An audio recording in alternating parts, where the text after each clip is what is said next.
So as a teacher, I'm always trying to find new ways to teach, new ways to connect with my students and inspire them and help them find the confidence they need to excel at whatever they want to do. This is Unlearn16 from TikTok. She teaches grades 7th through 12th.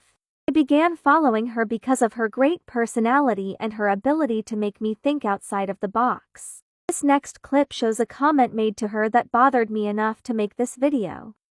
There's no way that thing is teaching my kids. This comment was made by a person who has obvious self-esteem issues. The commenter referred to her as a thing. I have my own thoughts as to what she is referring to when saying that. However, I would rather focus on what is more important here. I wanted to demonstrate by the use of her own words why I absolutely would have loved her to teach my child. I wish I had a teacher like her back in my school days. In the following clip, this teacher explains how at the beginning of the year she prepares her students for class. Alright, as a high school teacher, well, grade 7 all the way through grade 12, I do 3 things, maybe differently than some teachers, but they work for me and I'm going to share them with you. Number 1. On the first day of class, I hand the students a complete outline. The complete outline includes every unit we're going to cover, all assignments with full descriptions, the ISP with a full description, due dates for all of the above, and due dates for each unit test. Can it be overwhelming for kids?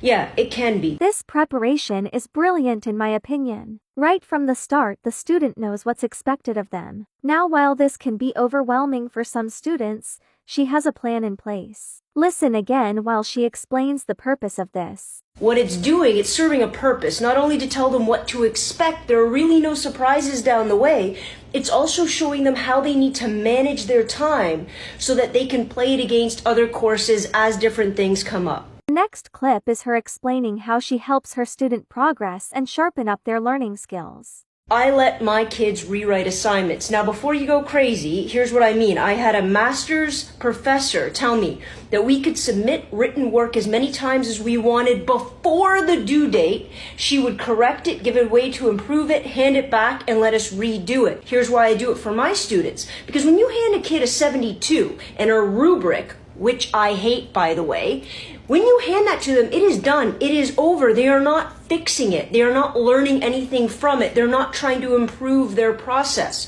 So as long as they hand it in prior to the due date, I give them criticism. I never give them a grade because I'm never going to let them just be like, oh, an 82 is good enough. I don't need to redo it. This next clip is important. Listen closely. This is a tough one. Some people disagree with me.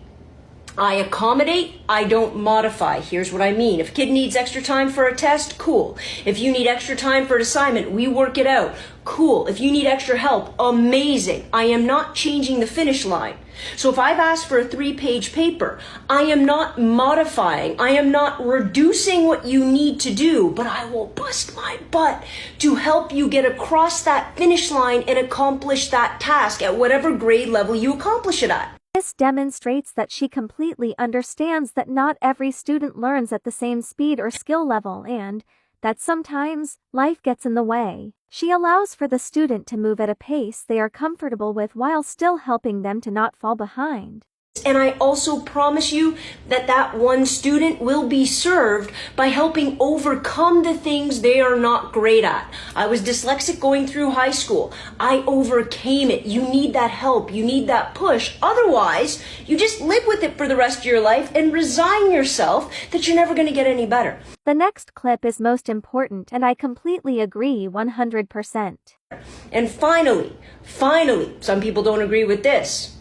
I think teachers' primary job is to teach 2 things. Not history, not science, not math, not anything. Are you ready? Critical thinking and time management. Because if I haven't taught that by the time they walk out the door, I haven't prepared them to be successful in the future. That's on me. I just want to say to the commenter, I hope you realize what you would gain by having a teacher like this one for your child. While there are plenty of great teachers out there, I have never seen one who is willing and understands how important it is to prepare their students for real life. Preparing for life to become productive people in society is hard enough on our own. When you have a teacher supporting this very difficult task, it makes life that much easier. Unlearn16, I applaud you. Thank you for helping our future generation.